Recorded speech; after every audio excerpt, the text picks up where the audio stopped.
നിങ്ങളൊക്കെ പ്രതീക്ഷിച്ചതാണോ ഈ ഒരു ഫുൾ മാർക്ക്? ക്ലാസ്സിൽ ഉഴപ്പുന്നവരെ വെച്ച് നമുക്ക് പറയാൻ പറ്റില്ല. വീട്ടിൽ പോയിട്ട് അത്യാവശ്യം വർക്ക് ചെയ്യുന്ന ആളുണ്ടാവും. ഇങ്ങനെ ഒരു സംഭവം ഉണ്ട് ഇപ്പോഴും നാട്ടിൽ. ഇപ്പോൾ ഏറ്റവും പഠിക്കുന്ന കുട്ടികളൊക്കെ ബയോ സയൻസ് എടുക്കുക, അത് കിട്ടാത്ത ആൾക്കാരെ കമ്പ്യൂട്ടർ സയൻസ് എടുക്കുക, അങ്ങനെ ഉണ്ടോ? ഇംഗ്ലീഷിലെങ്ങനെ നിങ്ങൾക്ക് ഫുൾ മാർക്ക് കിട്ടി? ഇപ്പം ഫുൾ ടൈം പഠിക്കായിരുന്നു എന്നുള്ള നിങ്ങളൊന്ന് കമന്റ് ചെയ്യണം കേട്ടോ. അപ്പൊ നമുക്ക് തോന്നുന്നത് പരീക്ഷയ്ക്ക് 4 മാർക്കും 3 മാർക്കിന് വരുന്ന സാധനമാണ് ഈ കറക്റ്റാണ്. അപ്പൊ നിനക്ക് കൃത്യമായിട്ട് നിനക്ക് ബോധ്യം ഉണ്ടായിരുന്നില്ലേ? ഹായ് മക്കളെ, ഇന്ന് എൻ്റെ അടുത്ത് ഒരാളല്ല 1 2 3 4 5 ആൾക്കാരുണ്ട്. ആൻഡ് ഈ 5 ആൾക്കാരുടെയും പ്രത്യേകത +1 സയൻസിൽ 520ൽ 520 മാർക്ക് വാങ്ങിയ ആൾക്കാരാണ്. കേരളത്തിന്റെ പല ഭാഗത്തു നിന്നുണ്ട് എന്നാണ് ഞാൻ മനസ്സിലാക്കുന്നത്. നമുക്ക് ഓരോരുത്തരെ പരിചയപ്പെടാം. എന്താ പേരും ഏത് ജില്ലയാണെന്ന് പറഞ്ഞാൽ മതി. പ്രയാഗ് കോഴിക്കോട്. കോഴിക്കോട്. ദേവിക ആലപ്പുഴ. ആലപ്പുഴ. ദേവിക മലപ്പുറം. ഇതും ദേവികയാണ്. രാഹുൽ മലപ്പുറം. മലപ്പുറം. ഷെസിൻ കോഴിക്കോട്. കോഴിക്കോട്. കോഴിക്കോട് എവിടെ? നീ നാദാപുരത്താണല്ലേ? Okay, fine. നിങ്ങൾ എല്ലാവരും ബയോ സയൻസ് ആയിരുന്നു. ശരിക്ക് നിങ്ങളൊക്കെ പ്രതീക്ഷിച്ചതാണോ ഈ ഒരു ഫുൾ മാർക്ക്?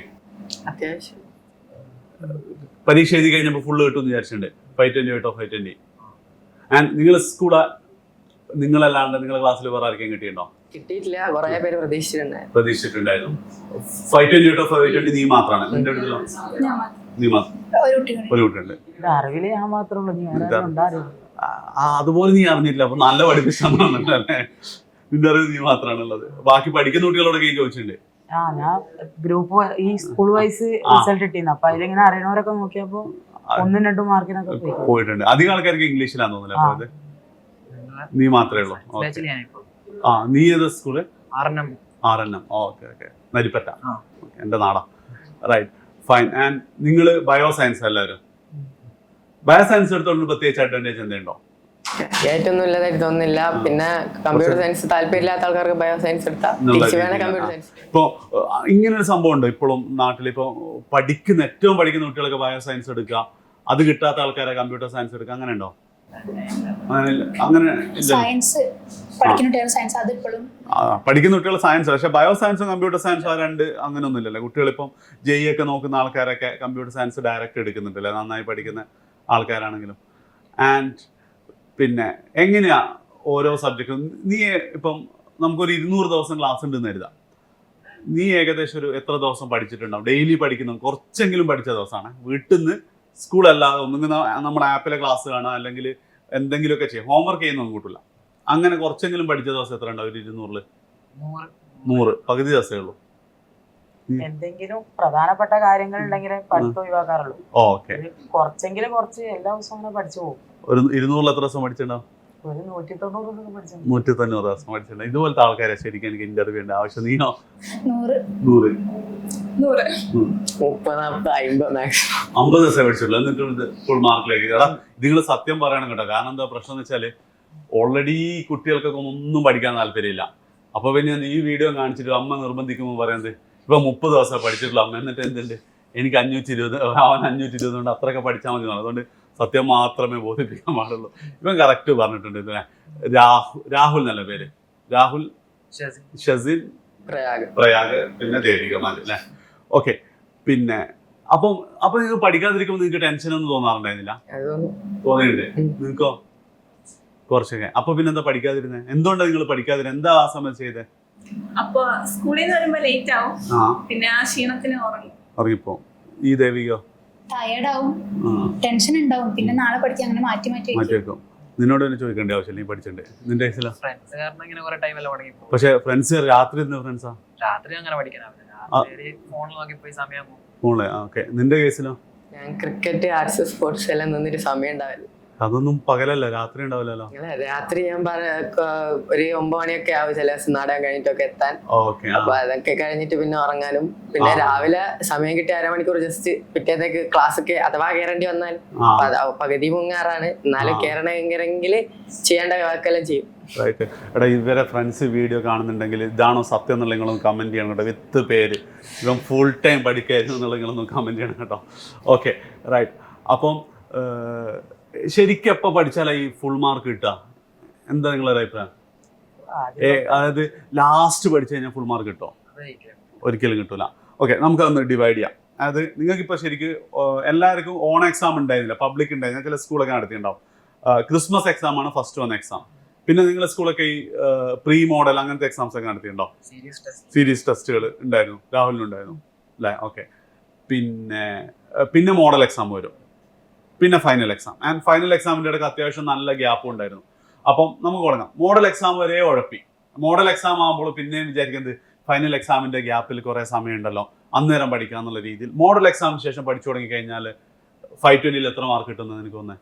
അത്ര നല്ല ഹാർഡ് വർക്ക് ചെയ്താണ് എന്റെ ഒരു പേഴ്സണൽ അഭിപ്രായത്തിൽ. ഒരു 510 മേലെ നല്ലോണം അത് അത്യാവശ്യം മുന്നറിവ് ഉണ്ടായിരിക്കണം. കുറച്ച് മുന്നറിവൊന്നുമില്ല, മുന്നറിവേ ഇല്ല. ഞങ്ങൾ മോഡൽ എക്സാമിന് ശേഷം ഞങ്ങൾ തുടങ്ങുന്നത്. ഹാർഡ് വർക്ക് ചെയ്താൽ തീർച്ചയായിട്ടും പറ്റുമല്ലോ. 510 500 മേലെ എന്തായാലും 500 വരെ. നിനക്ക് എന്താ തോന്നുന്നത്? ഒന്നും പഠിച്ചില്ല കേട്ടോ, ഫുൾ ഉഴപ്പിയത്. ക്രിസ്മസിലൊക്കെ 2 മാർക്ക് 3 മാർക്കൊക്കെ. ഒരു 10 hour 12 hour ഡെയിലി ആ ഒരു കോൺസെൻട്രേറ്റ് ചെയ്ത് പഠിക്കുവാണെങ്കിൽ ഒരു A+ അല്ലെ A ഒക്കെ വരെ A+ ജസ്റ്റ് എത്താം. നിനക്കോ? പകുതി മാർക്ക് കിട്ടും. നന്നായിട്ട് വർക്ക് ചെയ്താൽ A+ക്ക് എത്താം. A+ക്ക് എത്താം. ആ ഒരു 450 460 കിട്ടും. ഈ എല്ലാ ടോപ്പിക്കും പഠിക്കാണ്ട് ചില ഇമ്പോർട്ടന്റ് ആയിട്ടുള്ള ഈ പ്രീവിയസ് ഇയർ ക്വസ്റ്റ്യൻസ് ഇങ്ങനെ റിപ്പീറ്റ് ചെയ്ത് ചോദിക്കുന്ന ടോപ്പിക്ക് മാത്രം പഠിക്കുകയാണെന്നുണ്ടെങ്കിൽ ഒരു 500 460 മുകളിൽ കിട്ടും. 500 മേലെ കയറിയല്ല. 500 മേലേക്ക് കയറാന്നുണ്ടെങ്കിൽ ഇപ്പൊ ഈ എല്ലാ പരീക്ഷ പേപ്പറിലും ചില ക്വസ്റ്റ്യൻസ് ഉണ്ടാവുമല്ലോ, എന്നുവെച്ചാ ഒരു A+ ലെവലിലുള്ള ഒരു ഫുൾ മാർക്ക് കിട്ടേണ്ടവർക്ക് മാത്രമേ അത് കിട്ടണമെന്നുണ്ടെങ്കിൽ ഫുള്ള് പഠിക്കേണ്ടി വരും. ചില ആൾക്കാർക്ക് ഈ പെട്ടെന്ന് അത്യാവശ്യം മാർക്ക് കിട്ടും. ഈ അത്യാവശ്യം തന്നെ എത്രയായിരിക്കും? A+ എന്തായാലും കിട്ടില്ല. Okay, right. ഇനിയിപ്പോ നേരെ പറഞ്ഞു ക്രിസ്മസ് എക്സാമിന്റെ പോർഷൻസ് ക്രിസ്മസ് എക്സാമിന് അത്യാവശ്യം നന്നായി പഠിച്ചിട്ടുണ്ട്. പിന്നെ അങ്ങോട്ടേക്ക് പ്രീ മോഡലിനൊക്കെ കുറച്ച് പഠിച്ചു പോയിട്ടുണ്ടെങ്കിലോ? ഡെഫിനറ്റ്ലി എല്ലാവർക്കും ഉണ്ട്. തുടക്കം മുതലേ പഠിച്ചിട്ടില്ലെങ്കിലൊന്നും പ്രശ്നം ഉണ്ടാവില്ല അല്ലേ? അതായത് എനിക്ക് തോന്നുന്നു നിങ്ങളൊക്കെ ഫൈനൽ എക്സാമിന് മുമ്പേ ക്രിസ്മസ് എക്സാമിന് ഒരിക്കൽ ആ ചാപ്റ്റർ പഠിച്ചിട്ടുണ്ടാവും. പ്രീ മോഡൽ അല്ലെ സീരീസ് എക്സാമിന് ഒരിക്കലും കൂടെ പഠിച്ചിട്ടുണ്ടാവും. മോഡൽ എക്സാമിനും പഠിച്ചിട്ടുണ്ടാവും. ആൻഡ് അതിനുശേഷം ആ ഗ്യാപ്പിലൊക്കെ അത്യാവശ്യം പഠിച്ചിട്ട് തന്നെയാണ്. അതായത് മിനിമം ഒരു 3 തവണയെങ്കിലും ഈ പാഠം നിങ്ങളൊക്കെ പഠിച്ചിട്ടുണ്ട് അല്ലേ? ശരിയല്ലേ? അപ്പം അത് തന്നെയാണ് ഫുൾ മാർക്കിൽ. പിന്നെ പറഞ്ഞാൽ ഇപ്പം ഇവിടെ വരേണ്ട ഒരുപാട് ആൾക്കാരുണ്ടാവും. ഇംഗ്ലീഷിലൊക്കെ 1 മാർക്ക് 2 മാർക്കൊക്കെ പോയ കുട്ടികൾ ചിലപ്പം ഭാഗ്യക്കേട് കൊണ്ടും കൂടെ ആയിരിക്കും കേട്ടോ. കാരണം ചില ടീച്ചേഴ്സ് എന്തായാലും പറയും ഇംഗ്ലീഷിന് ഫുൾ മാർക്ക് കൊടുക്കുക എന്ന് പറയുന്നത് ശരിയാവില്ല എന്നൊക്കെ ഉള്ള ആൾക്കാരാണ്. 1 മാർക്കൊക്കെ അവിടെ ഇവിടെയൊക്കെ ചിലപ്പോൾ കുറക്കാൻ പറ്റുമായിരിക്കും. പക്ഷെ അല്ലാതെ നിങ്ങൾ നോക്കുകയാണെങ്കിൽ കുറച്ചൊക്കെ സീരിയസ് ആയിട്ട് പഠിച്ചാൽ തന്നെ ഒരു 5-10+ ഒക്കെ കിട്ടാൻ ചാൻസ് ഉള്ളൂ അല്ലേ? അങ്ങനെ ആർക്കെങ്കിലും കിട്ടിയത് നിങ്ങൾക്ക് അറിയാം? അതായത് ഫുൾ ഉഴപ്പായിരുന്നു ലാസ്റ്റ് പരീക്ഷ വന്നപ്പോൾ 1 മാർക്ക് എന്നൊക്കെ ഉള്ള കുറച്ചുപേരുണ്ട്. അവർക്ക് കുറച്ചൊക്കെ അറിയായിരുന്നു. ഉഴപ്പെന്ന് വെച്ചാൽ നമ്മളിപ്പോ ക്ലാസ്സിൽ ഉഴപ്പുന്നവരെ വെച്ച് നമുക്ക് പറയാൻ പറ്റില്ല. വീട്ടിൽ പോയിട്ട് അത്യാവശ്യം വർക്ക് ചെയ്യുന്ന ആളുണ്ടാവും. നിങ്ങൾ ആരെങ്കിലും അങ്ങനെ ഉണ്ടോ? അത് ഞാനൊന്നും പഠിക്കാറില്ല എന്നൊക്കെ പറഞ്ഞ് ഫുള്ള് ക്ലാസ്സിലൊക്കെ വീട്ടിൽ ആരും അറിയാതെ പഠിക്കുന്നത് അങ്ങനല്ല? നിങ്ങൾ ഓൾറെഡി നിങ്ങളെ ക്ലാസ്സിലെല്ലാവർക്കും അറിയാം നിങ്ങളൊക്കെ പഠിക്കുന്ന കുട്ടികളാണെന്നല്ലേ? റൈറ്റ്. എല്ലാവരും ഇംഗ്ലീഷ് മീഡിയം ആയിരുന്നോ? മലയാളം മീഡിയം. ഈ മലയാളം മീഡിയം ആയിരുന്നോ?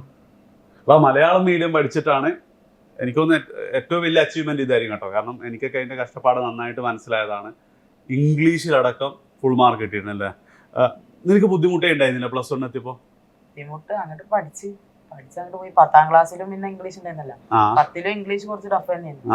അപ്പൊ അത് ആദ്യം ബോധമുണ്ട് ഇംഗ്ലീഷ് എന്തായാലും പെടുത്തും എന്നുള്ളത്. ഇംഗ്ലീഷ് നിനക്ക് പണി തരാൻ ചാൻസ് ഉള്ളതാണെന്ന് ആദ്യം 10 മുതലേ നിനക്ക് അറിയാം. അപ്പൊ എന്തായാലും ആദ്യം തൊട്ടേ പഠിച്ചോണ്ട്. റൈറ്റ്. പിന്നെ +1 +2 ഇപ്പം ആക്സിലറേഷൻ എന്നൊക്കെ കേൾക്കുമ്പോൾ നിനക്ക് കിളി പോയിണ്ടാ? റേഡിയായി എന്നൊക്കെ പറഞ്ഞാല് അത് പിന്നെ അത് എക്സ്പീരിയൻസ് ആയി ഇങ്ങനെ പഠിച്ചു വരും. അങ്ങനെ ആദ്യമായിട്ട് കേട്ടിട്ട് ഇതെന്ത് തേങ്ങന്നൊക്കെ തോന്നിയ സംഭവം എന്താ ഓർമ്മയുള്ള? സത്യപ്പെട്ട അങ്ങനെ പറയാൻ ഒന്നുമില്ല. ഞാൻ എന്തെങ്കിലും ട്യൂഷൻ ക്ലാസ്സിലാണെങ്കിലും എന്തെങ്കിലുമൊക്കെ പറഞ്ഞ കേട്ടാ അത് വീട്ടിൽ വന്ന് ഫോണില് ഗൂഗിൾ ട്രാൻസ്ലേറ്റർ വെച്ച് നോക്കും. അപ്പൊ നമുക്ക് തോന്നും ഇത് ഞാൻ പണ്ട് പഠിച്ചല്ലേ. 9ാം ക്ലാസ്സിന്റെ തനി കുറച്ചുകൂടെ അപ്ഗ്രേഡഡ് വെർഷനാണ് ഈ +1. അത് ഞങ്ങൾക്ക് ഇപ്പൊ 9ാം ക്ലാസ് കിട്ടാത്തതുകൊണ്ട് ഒരു ചെറിയ പ്രശ്നം ഉണ്ടായിരുന്നു. ഇത് ഇങ്ങനെ പഠിച്ച് ഇങ്ങനെ ആ ടോപ്പിക്ക് മനസ്സിലാവുമ്പോഴാണ് ഇതൊക്കെ ഞാൻ 9ാം ക്ലാസ് കേട്ടല്ലേ തോന്നുന്നു. അപ്പൊ ഈ മലയാളം മീഡിയം കഴിഞ്ഞിട്ട് +1 സയൻസ് എടുക്കാൻ കുട്ടികളോട് നിനക്ക് എന്താ പറയാനുള്ളത്? പഠിക്കുക. ആദ്യം 1-2 മാസമൊക്കെ ഇംഗ്ലീഷ് കേൾക്കുമ്പോ നമുക്കൊരു ഇത് തോന്നും. പിന്നെ കൂടെ ഉള്ളവരൊക്കെ ഇംഗ്ലീഷ് മീഡിയക്കാരാണെങ്കിൽ അവരിങ്ങനെ എല്ലാം പറയും. അപ്പൊ എനിക്കിത് പറയാൻ പറ്റില്ലല്ലോ എന്ന് തോന്നും. പിന്നെ അത് റെഡിയാവും. ഓക്കെ, റെഡി ആയിക്കോളൂ അല്ലേ? അതിനായിട്ട് നീ പ്രത്യേകിച്ച് എന്താ എഫേർട്ട് എടുത്തില്ല? ഇപ്പൊ ഇംഗ്ലീഷ് സിനിമകൾ കാണാ യൂട്യൂബില്? അങ്ങനെ ഇംഗ്ലീഷ് സിനിമ ഒന്നും കാണും. ഇംഗ്ലീഷിലൊക്കെ നിനക്ക് ഫുൾ മാർക്ക് കിട്ടി? ഇംഗ്ലീഷിൽ അത് നോട്ട് പഠിക്കലായിരുന്നു പ്രധാനമായിട്ട്. ഇപ്പൊ ഈ HSS ലൈവിന്റെ ഒക്കെ നോട്ട് ഞാൻ ഒറ്റയ്ക്ക് എഴുതി ഉണ്ടാക്കിയിട്ട് അതിൽ അറിയാത്ത ഉണ്ടെങ്കിൽ അതിന്റെ മേലിൽ മലയാളത്തിൽ എഴുതി വെക്കും. പെൻസിൽ ഇങ്ങനെ എഴുതി വെക്കും. എന്നിട്ട് അതിങ്ങനെ ഇരുന്ന് പഠിക്കും. പഠിക്കാന്ന് വെച്ചാൽ ഇരുന്ന് ഇങ്ങനെ കാണാപ്പാടം കണ്ണുടച്ച് കാണാപ്പാടം പഠിക്കുന്നതിന് പകരം ഒരു ദിവസം ഒരു 3 വട്ടം വായിക്കാം. അങ്ങനെ എല്ലാ ദിവസവും വായിക്കാന്നുണ്ടെങ്കിൽ അത് ഓട്ടോമാറ്റിക് ആയിട്ട് ഇങ്ങനെ വായിക്കുമ്പോൾ അടുത്ത വരി ഇങ്ങനെ വരും. പിന്നെ അതിങ്ങനെ അയക്കി നോക്കാണ്ട് തന്നെ നമ്മളിങ്ങനെ ഓട്ടോമാറ്റിക് ആയിട്ട് പോകും. അപ്പൊ നിനക്ക് കൃത്യമായിട്ട് നിനക്ക് ബോധ്യം ഉണ്ടായിരുന്നില്ല ഇംഗ്ലീഷാണ് പണി തരിക എന്നുള്ളത്. അതിനുവേണ്ടി നീ അത്യാവശ്യം ഒരു എഫേർട്ട് എടുക്കുകയും ചെയ്തിട്ടുണ്ട്. ഫിസിക്സിന് ഡെറിവേഷൻ ഒക്കെ ഉണ്ടായതുകൊണ്ട് കുറച്ച് പ്രശ്നം. Okay right. പ്രത്യേകിച്ച് ദീപൻ പറഞ്ഞത് HSS ലൈവാണ്. എനിക്കൊന്ന് നല്ല നിങ്ങളൊക്കെ ഉപയോഗിച്ചിട്ടുണ്ടോ? നല്ല റിസോഴ്സസ് കിട്ടുന്ന സാധനമാണ്. അത് ചുമ്മാ വായിക്കല്ല ചെയ്തത്, വായിച്ചത് എഴുതി നോക്കിയിട്ടുണ്ട് അല്ലേ? അങ്ങനെ തന്നെ ഇപ്പം കഴിഞ്ഞ വർഷം ഉണ്ടായിരുന്നു നമുക്ക് ഇതേപോലെ മലയാളം മീഡിയത്തിൽ നിന്ന് പഠിച്ച് ഇംഗ്ലീഷിൽ ഫുൾ മാർക്ക് കിട്ടുക. അപ്പോൾ അവനും പറഞ്ഞ ഇതേ കാര്യമാണ്, എന്ത് എനിക്ക് ഇംഗ്ലീഷ് പണിയായിരിക്കും എന്ന് അവനറിയായിരുന്നു. അതുകൊണ്ട് തന്നെ എന്ത് ചെയ്തിട്ടുണ്ട്, ഫുൾ മാർക്ക് കിട്ടാൻ വേണ്ടിയിട്ട് കുറേ എഴുതി നോക്കിയിട്ടുണ്ട്, കുറേ അതിനു വേണ്ടി എഫേർട്ട് എടുത്തിട്ടുണ്ട്. അങ്ങനെ ചെയ്താൽ മാത്രമേ ഈ സാധനം കിട്ടുള്ളൂ അല്ലേ? ഓക്കെ. ഇനി നിങ്ങൾക്ക് ബേസിന്റെ പ്രശ്നം ഉണ്ടായിരുന്നു പ്ലസ് 1 എത്തിയപ്പോൾ? നന്നായിട്ടുണ്ടായിരുന്നു. അതെങ്ങനെ സോർട്ട് ഔട്ട് ചെയ്തേ? യൂട്യൂബ് വീഡിയോസ് നിനക്കുണ്ടായിരുന്നു? ഈ 9ാം ക്ലാസ് കിട്ടാത്തതിന്റെ ചെറിയൊരു പ്രശ്നം. അത് പിന്നെ പഠിച്ചായപ്പോ പിന്നെ ഡൗട്ടുള്ള കാര്യങ്ങള് ടെക്സ്റ്റ് ബുക്ക് ഒക്കെ എടുത്തു നോക്കി. 9ാം ക്ലാസ്സിൽ പഠിക്കുന്ന ഡെറിവേഷൻ ഒക്കെ ടെക്സ്റ്റ് ബുക്കിൽ അതേമാതിരി പ്ലസ് 1 എത്തിയപ്പോ 9 ടെക്സ്റ്റ് ബുക്ക് എടുത്ത് നോക്കിണ്ടേ? കാര്യങ്ങളൊക്കെ നോക്കിയിട്ടുണ്ട്. നിങ്ങൾ ആരും നോക്കിണ്ടാ? ഇല്ല. ലോസ് ഓഫ് മോഷനിലും അതേമാതിരി മോഷൻ സ്ട്രേറ്റ് ലൈനിലൊക്കെ ഉള്ള ഡെറിവേഷൻസ് മലയാളം ടെക്സ്റ്റ് ബുക്കിൽ 9ാം ക്ലാസ്സിന്റെ കറക്റ്റ് അതേപോലെ ഉണ്ട്. അപ്പൊ നമുക്ക് തോന്നൂല ഇത് പരീക്ഷയ്ക്ക് 4 മാർക്കും 3 മാർക്കിന് വരുന്ന സാധനമാണ് ഈ കിടക്കുന്നത്. അത് മലയാളത്തിലാവുമ്പോ മനസ്സിലാവില്ല. അപ്പം ഈ ബേസ് നിങ്ങൾക്കൊക്കെ പ്രശ്നം ഉണ്ടായിരുന്നു? നിനക്ക് പ്രശ്നം ഉണ്ടായിരുന്നു എന്തൊക്കെയായിരുന്നു? എക്സ്പോണൻസ് വരുമ്പോഴും പിന്നെ കൂടുതലും ഇങ്ങനെ ഇക്വേഷൻ സോൾവിംഗ് ഒക്കെ പ്രശ്നം ഉണ്ടായിരുന്നു. നിനക്കോ? ആപ്പിൽ തുടങ്ങിയപ്പോ തന്നെ ബേസിന്റെ ക്ലാസ്. അതുകൊണ്ട് പ്രശ്നം ഉണ്ടായിട്ടില്ല. കാരണം എനിക്കൊന്ന് നിങ്ങൾക്കൊക്കെ 9 കോവിഡ് 8-9 ആയിരുന്നു നിങ്ങളെ കോവിഡ് ഉണ്ടായത്. അത് അത്യാവശ്യം നല്ല ക്രിറ്റിക്കൽ ആയിട്ടുള്ള സാധനങ്ങൾ അവിടെയായിരുന്നു. ഇപ്പം നെഗറ്റീവ് നമ്പേഴ്സ് അവിടെ പഠിപ്പിക്കുക, എക്സ് കണ്ടുപിടിക്കല്, ഇക്വേഷൻസ് സോൾവ് ചെയ്യല്, എക്സ്പോണൻസ് ഒക്കെ ആ സമയത്ത് പഠിപ്പിക്കേണ്ട സാധനങ്ങൾ. ഞാൻ അത് പഠിക്കാതെ പ്ലസ് 1 കടന്നു വരാൻ പറ്റുമോ? മാത്സിൽ മാത്രമല്ലല്ലോ, ഫിസിക്സിലും കെമിസ്ട്രിയിലും വരുന്നുണ്ട്, ഫിസിക്കൽ കെമിസ്ട്രിയിലൊക്കെ. അപ്പം എല്ലാവരോടും പറയാനുള്ളത് ബേസ് സെറ്റ് ആക്കല്ലേ. എങ്ങനെ വന്നു കഴിഞ്ഞാൽ എന്ത് ചെയ്യണം, അത് പഠിക്കണം കേട്ടോ. അത് നിങ്ങൾക്ക് എൻട്രൻസ് ആഗ്രഹങ്ങൾ ഉണ്ടെങ്കിലും ഇല്ലെങ്കിലും ഒക്കെ പ്ലസ് 1 ഒരു 500+ മാർക്ക് കിട്ടണമെങ്കിൽ ബേസ് ആവശ്യമുണ്ട്. പലപ്പോഴും നമ്മൾ സ്റ്റക്ക് ആവില്ല ഒരു പോയിന്റ് കഴിഞ്ഞാൽ. ഈവൻ ക്ലാസ്സിലാണെങ്കിലും ഇപ്പം നമ്മുടെ ആപ്പ് തന്നെയാണെങ്കിലും ടീച്ചേഴ്സ് ഒരു പോയിന്റ് എത്തിക്കഴിഞ്ഞാൽ ഇത് സോൾവ് ചെയ്താൽ x = 2/3 കിട്ടുമെന്ന് പറഞ്ഞങ്ങ് പോവല്ലേ ചെയ്യാം. അപ്പം അന്നേരം നമ്മൾ എന്ത് ചെയ്യരുത്, ഇങ്ങനെ ഇതെന്താ സംഭവം എന്ന് ആലോചിച്ചിരിക്കരുത്. അതേപോലെ തന്നെ x⁻² / x⁻² എന്നൊക്കെ പറയുമ്പോൾ x⁻4 എന്ന് പറഞ്ഞാൽ ആകെ എന്താണ് ഇതെന്താ സംഭവം എന്നുള്ള ഇത് വരില്ലേ. അതെന്ത് ചെയ്യണം, നിങ്ങൾ സെറ്റ് ചെയ്യണം കേട്ടോ. നിർബന്ധമാണ് ബേസിന്റെ ക്ലാസ്സസ് പ്ലസ് 1 കുട്ടികൾക്ക്. മാത്സ് തന്നെയാ വേണ്ടുള്ളൂ അല്ലേ? പക്ഷെ ഫിസിക്സ് ഒക്കെ ശരിക്കും ബേസ് തൊട്ട് തന്നെ പഠിപ്പിക്കുന്നില്ല പ്ലസ് 1 ഡിസ്റ്റൻസ് എന്താ, ഡിസ്പ്ലേസ്മെന്റ് ഒന്നും 9 നിങ്ങൾ പഠിച്ചതാണല്ലോ എന്നുള്ള രീതിയിൽ വരുന്നില്ല. 9 പഠിച്ചിട്ടുണ്ടെങ്കിൽ നല്ലതായിരിക്കും. എന്നാലും ഇപ്പൊ ഓർഗാനിക് ഒക്കെ നോക്ക്, ശരിക്ക് നോമൻക്ലാച്ചർ മുതൽ തന്നെ പഠിപ്പിക്കുന്നില്ല. ഒരു ചെയിൻ, ഏറ്റവും ലോങ്ങസ്റ്റ് ചെയിൻ കണ്ടുപിടിക്കുക മുതൽ തന്നെ സാധനം. പക്ഷെ അതിലൊക്കെ വരുന്ന മാത്സ് എന്തായിരിക്കും നിങ്ങൾക്ക് പ്രശ്നം തന്നെ ആവാനുള്ള ചാൻസ് ഉണ്ട് അല്ലേ? പിന്നെ അടുത്തത് ഇപ്പം നിങ്ങളെ സ്കൂളിൽ തന്നെ ഇപ്പോൾ ഒരു 90%, 85% ഒക്കെ കിട്ടിയ ഒരുപാട് കുട്ടികളുണ്ടാവും. അവരിൽ നിന്ന് നിങ്ങൾ വ്യത്യസ്തമായിട്ട് എന്തായിരിക്കും നിങ്ങൾ ചെയ്തിട്ടുണ്ടാവുക? നീ എന്താ ചെയ്തിട്ടുണ്ടാവുക? ലെഗ് ഫാക്ടർ എങ്ങനെ ഇത്ര 15% കൂടുമൊന്നുമില്ല. അല്ല, 2 ഞാൻ പറഞ്ഞത് 85% ഒക്കെ കിട്ടിയ കുട്ടികൾ വെച്ചിട്ടാണ്. ഹാർഡ് വർക്ക് ചെയ്തിട്ടുണ്ട്, എഫേർട്ട് എടുത്തിട്ടുണ്ടാവും. നിന്റെ കേസിലോ? കൺസിസ്റ്റന്റ് ആയിട്ട് പഠിക്കാന്ന് ഞാൻ പറയുള്ളൂ. ഒരു ദിവസം ഇപ്പൊ ഒരു 10 മണിക്കൂർ പഠിക്കുന്നതിനെക്കാട്ടും നല്ലത് 2 ദിവസം ഓരോ മണിക്കൂർ വെച്ചിട്ട് എന്നും ഇങ്ങനെ പഠിച്ചു പോവാം. എന്ത് കാര്യം ഉണ്ടെങ്കിലും അന്നു പഠിക്കേണ്ടത് കുറച്ച് ദിവസം ഇങ്ങനെ പഠിച്ചു പോവാം. ഇത് നിനക്ക് സ്വന്തം അനുഭവത്തിൽ നിന്ന് കിട്ടിയ സാധനമാണല്ലോ, എവിടെന്നെങ്കിലും കേട്ടിട്ട് പ്രാക്ടീസ് അനുഭവം എല്ലാരും ഇങ്ങനെ പറയല്ലോ. പഠിക്കുമ്പോ നിങ്ങൾക്ക് അങ്ങനെ തോന്നിയിട്ടുണ്ടോ? അതായത് ഒരു ദിവസം 10 മണിക്കൂർ പഠിക്കുന്നു, പിന്നെ ഒരു 3-4 ദിവസം പഠിക്കൂല, പിന്നെ വീണ്ടും ഒരു 5 മണിക്കൂർ. അതിനേക്കാളും നല്ലത് എന്നും കൺസിസ്റ്റന്റ് ആയിട്ട് പഠിക്കുന്നതാണെന്നുള്ളത്. പക്ഷെ നിങ്ങളത് പഠിച്ചില്ലല്ലോ. പക്ഷെ എനിക്കൊന്ന് നിങ്ങൾക്കൊക്കെ നിങ്ങളതായ ജെന്യുവിൻ റീസൺസ് ഉണ്ടായിരുന്നില്ലേ പഠിക്കാതിരിക്കാൻ. ഇപ്പം സ്കൂള് ദൂരെയാണെങ്കിൽ എന്തൊക്കെ പറഞ്ഞാലും രാത്രി വന്നാൽ പഠിക്കാനാവില്ല, ഭയങ്കര ടയേർഡായിരിക്കും. പ്രത്യേകിച്ച് ബസ്സിലൊക്കെ വരികയാണെങ്കിൽ തൂങ്ങി പിടിച്ച് വരിക എന്നൊക്കെ പറയുന്നത് സീനാണ്. ഓക്കെ, അപ്പം നീ എന്തായിരിക്കും ബാക്കിയുള്ളവരെ വെച്ച് അഡീഷണലി ചെയ്തിട്ടുണ്ടാവാ? ഒരു ടോപ്പിക്ക് പഠിക്കുമ്പോൾ അത് ശ്രദ്ധിച്ച് പഠിക്കുന്നു. അതായത് കോൺസെൻട്രേറ്റ്, അതിൽ മാത്രം കോൺസെൻട്രേറ്റ് ചെയ്ത് അത് നല്ല തറവായിട്ട് പഠിക്കും. പിന്നെ പ്ലാൻ ചെയ്ത് വെക്കുന്നു. നിനക്ക് ആ സാധനമൊക്കെ ഉണ്ടായിരുന്നു, ടിക്ക് മാർക്ക് ഇടുക തീർന്നിട്ടുണ്ട്? അതുള്ള ആരെങ്കിലും ഉണ്ടോ നിനക്ക്? ഉണ്ടായിരുന്നോ മനസ്സിലെങ്കിലും ഉണ്ടായിരുന്നോ? ഇന്ന ടോപ്പിക് കഴിഞ്ഞു. അതായത് ഓക്കെ, ഇപ്പൊ +1 ഫിസിക്സ് എടുക്കാൻ, ലോസ് ഓഫ് മോഷൻ എനിക്കറിയാം, റൊട്ടേഷൻ കുറച്ച് പ്രശ്നമാണ്, പിന്നെ ഓർഗാനിക് സെറ്റ് ആണ്, പക്ഷെ റിവിഷൻ ചെയ്യലുണ്ടായിരുന്നു. ഇപ്പൊ ഒന്ന് പഠിച്ചത് പിറ്റേന്ന് വായിച്ചിട്ട് അതിന്റെ കൂടെയാണ് വേറെ ഒന്നുകൂടെ പഠിക്കുക. അല്ലാണ്ട് അത് പഠിച്ച അവിടെ ഇട്ടിട്ട് പിന്നെ 5-6 ദിവസം കഴിഞ്ഞിട്ട് ഒന്നുകൂടെ എടുത്ത് നോക്കാം. നിങ്ങൾ എങ്ങനെയായിരുന്നോ റിവിഷൻ ഒക്കെ ചെയ്യാറുണ്ടായിരുന്നു? റിവിഷൻ ചെയ്യുക മീൻസ് പരീക്ഷയ്ക്ക് മുമ്പേ നമ്മൾ അറിയാത്ത ഭാഗങ്ങൾ കൂടുതൽ പഠിക്കും, ബാക്കി റിവൈസ് ചെയ്ത് പോവുക. Fine fine. പിന്നെ എല്ലാവരും എൻട്രൻസ് നോക്കുന്ന ആൾക്കാരാ? നീ ഏതാ? നീറ്റ്. അപ്പൊ ആമ്പിള്ളേരൊക്കെ JEE ആണ്, നിങ്ങൾ രണ്ടാളും. നീ നീറ്റ് അല്ല തോന്നുന്നല്ലേ? അപ്പൊ ചുരുക്കി പറഞ്ഞ നീറ്റിന് വേണ്ടി തന്നെയാണ് പ്രിപ്പയർ ചെയ്യുന്നത്. അത് നിങ്ങളെ ഹെൽപ്പ് ചെയ്തിട്ടുണ്ട് ഈ സാധനത്തില്? അതായത് എൻട്രൻസ് പഠിച്ചുകൊണ്ടാണ് നിങ്ങൾക്ക് അറ്റ്ലീസ്റ്റ് ഫിസിക്സ്, കെമിസ്ട്രി, ബയോളജിയിൽ കിട്ടിയതെന്ന്? എൻട്രൻസ് പഠിച്ചാൽ തുടങ്ങിയിട്ടില്ല, ആഗ്രഹം ഉണ്ടായിരുന്നു അല്ലെ? ഓക്കെ. അപ്പൊ +1 മാർക്കൊന്നും എൻട്രൻസ് ഒന്നും നോക്കണമെന്നില്ല. ട്യൂഷന് പോകണമെന്നുണ്ടോ? ട്യൂഷന് പോകണമെന്നുണ്ടോ? മീൻസ് ഓൺലൈനിൽ പഠിക്കണമെന്നോ അല്ലെങ്കിൽ ട്യൂഷൻ ചേരണമെന്നുണ്ടോ ഈ ഫുൾ മാർക്കിലേക്ക് എത്താൻ? അതായത് നമ്മള് ചിലപ്പം നമുക്ക് തീരെ കത്താത്ത കോൺസെപ്റ്റിലുള്ള ഈ ഓൺലൈനും നമ്മൾ ഓഫ്ലൈൻ ട്യൂഷനും പോകുമ്പോ നമുക്കൊരു മുൻധാരണ ഉണ്ടാവും, ഇത് ഇങ്ങനെയാണ്, അപ്പൊ നമുക്ക് പഠിക്കാൻ ഹെൽപ്ഫുൾ ആയിരിക്കും. യൂട്യൂബ് അതായത് സ്കൂൾ മാത്രം ചിലപ്പോൾ മതിയാവണമെന്നില്ല, പ്രത്യേകിച്ച് നമ്മളൊന്ന് മൈൻഡ് ഔട്ട് ആയിപ്പോൾ സ്കൂളിൽ ചിലപ്പോൾ ലീവുള്ള ദിവസങ്ങൾ ഉണ്ടാവും. അപ്പം അതൊക്കെ പഠിക്കാൻ എന്തെങ്കിലും ഒരു സോഴ്സ് നിങ്ങൾക്ക് ഉണ്ടായാൽ മതി അല്ലേ? അത് ചില ആൾക്കാർക്ക് ഓഫ്ലൈൻ ട്യൂഷന് പോവാം, ചില ആൾ ഓൺലൈൻ ആപ്പിൽ ജോയിൻ ചെയ്യും. ഇതൊക്കെ ഫിനാൻഷ്യലി ബുദ്ധിമുട്ടുള്ള ആൾക്കാരൊക്കെ ആണെങ്കിൽ യൂട്യൂബ് നോക്കിയാണെങ്കിൽ പഠിക്കും. പക്ഷെ നോക്കണം എന്നുള്ളതാണ് ഏറ്റവും ഇമ്പോർട്ടൻ്റ് ആയിട്ടുള്ളത്. ആൻഡ് പിന്നെ ഞാൻ മനസ്സിലാക്കിയ ഈ കുറേ കുട്ടികളുടെ കേസിൽ അവർക്ക് എന്താ ചെയ്യേണ്ടെന്ന് ഒരു ധാരണ ഉണ്ടാവില്ല. സാറേ ഓർഗാനിക് ഒന്നും മനസ്സിലാവുന്നില്ല, ഇപ്പം എന്തുകൊണ്ടാണ് മനസ്സിലാവാത്തതെന്നോ അല്ലെങ്കിൽ എന്താ പ്രശ്നം എന്ന് അവർക്ക് അറിയണ്ടാവില്ല. അതേപോലെ സാറേ ഫിസിക്സ് എനിക്ക് ഭയങ്കര ടഫാണ്, ഏത് ചാപ്റ്ററാണെന്ന് പോലും എന്തുണ്ടാവില്ല, ക്ലാരിറ്റി ചിലപ്പോൾ ഇല്ലാത്തുണ്ടാവും. നിങ്ങൾക്ക് ആ ഒരു പ്രശ്നം ഉണ്ടായിരുന്നു? അതായത് നിങ്ങളെ പ്രോബ്ലംസ് ഒക്കെ സ്വയം ഫിഗർ ഔട്ട് ചെയ്തതാണ്. ഇപ്പം ഞാനൊക്കെ ശരിക്കും അങ്ങനെയായിരുന്നു കേട്ടോ. പല സാധനങ്ങളും ചെയ്തുകൊണ്ടിരിക്കുമ്പോൾ മനസ്സിലാവോ ഇതെനിക്ക് ശരിയാവുന്നില്ല, അപ്പം എന്തായിരിക്കും, ഇത് മറ്റേ പാഠം പഠിക്കാത്തതുകൊണ്ടോ അല്ലെങ്കിൽ എനിക്ക് നോമൻക്ലേച്ചർ ശരിയാവാത്തതുകൊണ്ടോ? അപ്പോൾ അങ്ങനെ ഫിഗർ ഔട്ട് ചെയ്തിട്ടുണ്ടോ നിങ്ങളെ?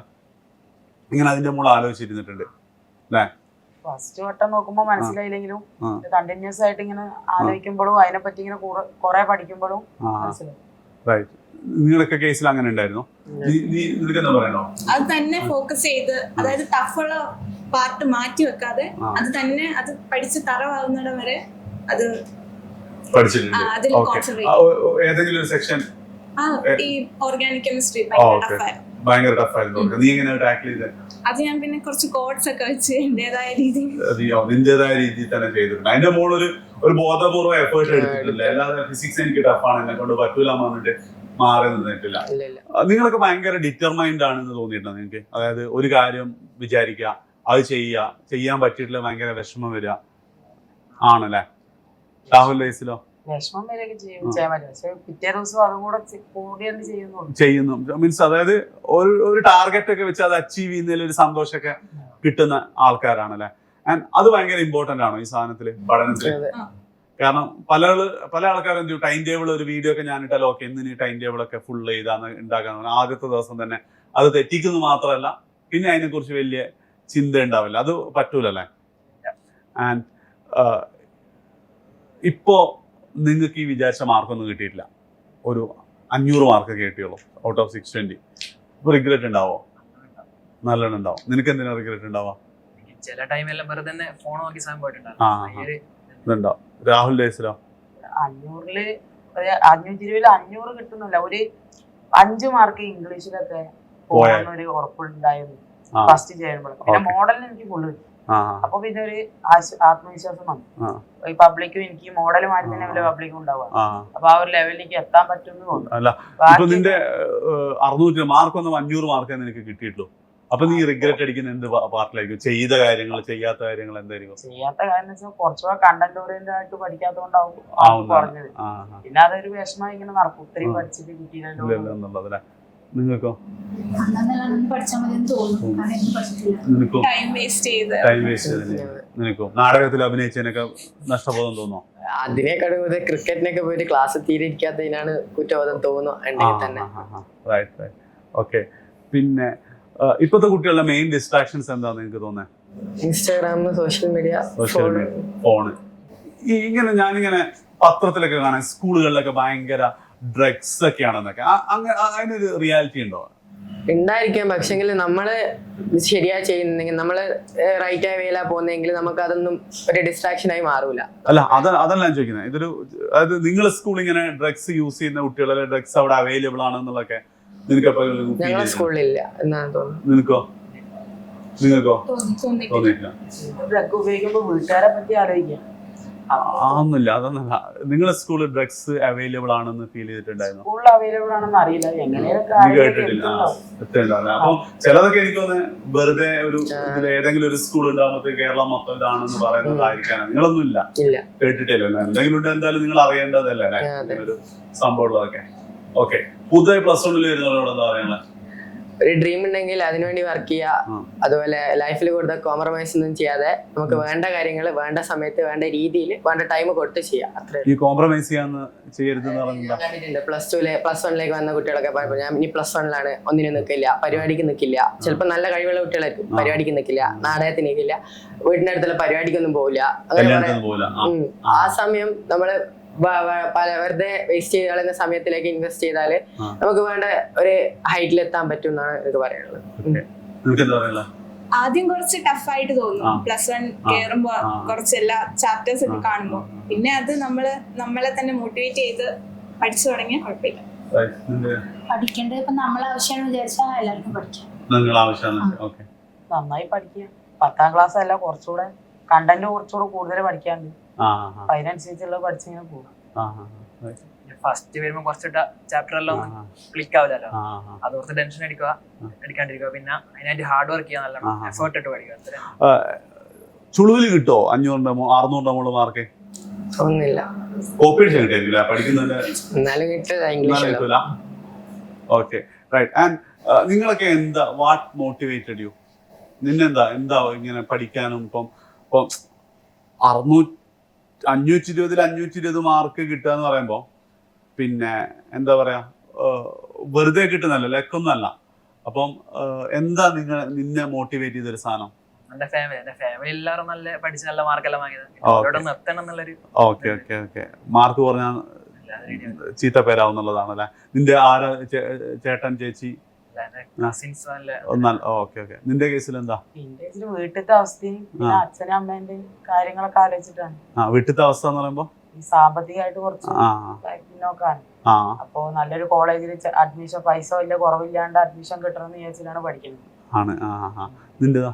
ഫാമിലിനെ ഫിനാൻഷ്യലി സെറ്റിൽഡ് ആക്കുക എന്നുള്ള രീതിയിൽ അവർ നമുക്ക് വേണ്ടി മാക്സിമം എഫേർട്ട് എടുക്കുന്നുണ്ട്. പക്ഷെ ചില ഘട്ടങ്ങളിൽ നമുക്ക് വേണ്ടി ഒന്നും ചെയ്യാൻ പറ്റാത്ത വരും, പൈസേന്റെ കാരണം. പക്ഷെ അങ്ങനത്തെ ഒരു എല്ലാ പ്രോബ്ലംസും നമ്മളെ പേരൻസിന് ഉണ്ടാകരുത് എന്നുള്ള രീതിയിൽ അവരെ കെയർ ചെയ്യാൻ വേണ്ടിട്ട് പഠിക്കാം. അച്ഛനും അമ്മയും കണ്ട ഡ്രീമാണ് ഡോക്ടർ ആവുന്നത്. അപ്പൊ ഒരു നല്ല മെഡിക്കൽ കോളേജിൽ അഡ്മിഷൻ വേണം. അതിന്റെ ബേസ് +1 +2 എൻട്രൻസ് എഴുതാൻ. നമുക്ക് വേണ്ടി പഠിക്കുക. രക്ഷിതാക്കളൊക്കെ കൺസിഡർ ചെയ്യണമെങ്കിലും നമുക്കൊരു എത്തണം എന്നുള്ള ഒരു ഇത് വെച്ചിട്ട് പഠിക്കുക. കാരണം ഒരു കോമ്പറ്റീഷനുള്ള വേൾഡാണ്. ഇവിടെ എന്തെങ്കിലും വ്യത്യസ്തമായിട്ട് ചെയ്താലേ എവിടെയെങ്കിലും എത്താൻ പറ്റൂ എന്നുള്ളൊരു തിരിച്ചറിവിൽ നമ്മൾ വേണ്ട വർക്ക് ചെയ്യുക. ഈ +1 +2 മര്യാദയ്ക്ക് പഠിച്ചാലേ രക്ഷപ്പെടാൻ പറ്റുള്ളൂ എന്നൊരു തോന്നലുണ്ടോ? അങ്ങനെ ഫുൾ മാർക്ക് കിട്ടിയാലും തലവര പോലെ. ചിലവര് 10ാം ക്ലാസ്, ഇപ്പൊ എന്റെ കൂടെ തന്നെ ഉള്ളവരുണ്ട്. പക്ഷെ 10ാം ക്ലാസ്സിൽ വലിയ മാർക്കൊന്നും ഇല്ലാതെ ഇപ്പൊ തന്നെ പണിക്ക് പോയിട്ട് ഫോണും ബൈക്കൊക്കെ വാങ്ങാൻ പാകമായവരുണ്ട്. ഓക്കെ.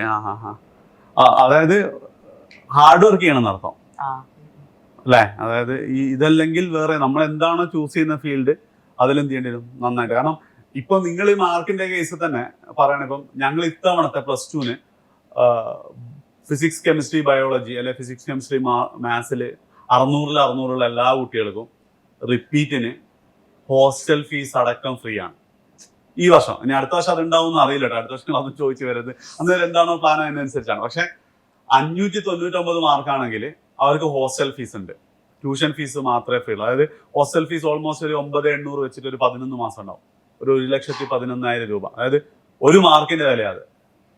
ഒരു മാർക്കിന് 1,11,000 രൂപ. അപ്പം ചില കുട്ടികളൊക്കെ എന്നോട് സാർ ഒറ്റ മാർക്കല്ലേ, പക്ഷെ നമുക്കൊരു പോളിസി അങ്ങനെയാണ് ഉള്ളത്. അപ്പം ആ ഒരു സംഭവം ശരിക്കും നിങ്ങളിപ്പോൾ ചെയ്ത് ശരിക്കും ആ ഒരു കാര്യം, പ്രത്യേകിച്ച് നിങ്ങളൊക്കെ റിപ്പീറ്റ് ചെയ്യാനൊക്കെ തീരുമാനിച്ച കുട്ടികളാണെങ്കിൽ എന്തായാലും എന്തുണ്ടോ നിങ്ങൾക്ക് ഏതെങ്കിലും രീതിയിൽ ആ ഒരു എഫേർട്ട്. കാരണം ഇപ്പോൾ നിങ്ങൾക്ക് ഫുൾ മാർക്ക് കിട്ടിയിട്ട് അടുത്ത വർഷം ഹോസ്റ്റൽ പോലും ഫ്രീ ആണെന്ന് പറഞ്ഞാൽ നിങ്ങൾ ശരിക്കും പാരന്റ്സിന് 2 ലക്ഷം രൂപ സേവ് ചെയ്ത് കൊടുക്കുന്നത്.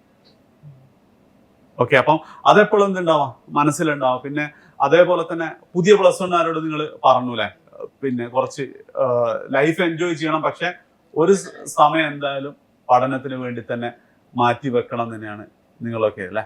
സോ ലാസ്റ്റിന് എന്തെങ്കിലും നിങ്ങൾക്ക് പിന്നെ +1 ലൈഫിൽ മിസ്സായ എന്തെങ്കിലും, പഠിക്കാൻ വേണ്ടി നിങ്ങൾ മിസ്സാക്കിയ എന്തെങ്കിലും സാധനം ഉണ്ടോ?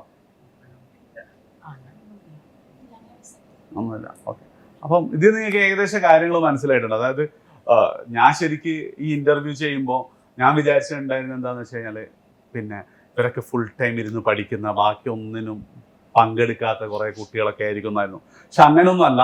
ആകെ ഇവരൊക്കെ ചെയ്തിട്ടുണ്ടാവുന്ന വെച്ചാൽ, ഒന്ന് ഇവരൊക്കെ നല്ല സീരിയസ് ആയിരുന്നു, എന്തൊക്കെ പറഞ്ഞാലും പഠിക്കാനുണ്ട്, പഠിക്കുന്നതിന് മാർക്ക് വാങ്ങുന്നതിനെ കുറിച്ച് സീരിയസ് ആയിരുന്നു. രണ്ടാമതായിട്ട് ഡിറ്റർമൈൻഡ് ആയിരുന്നു.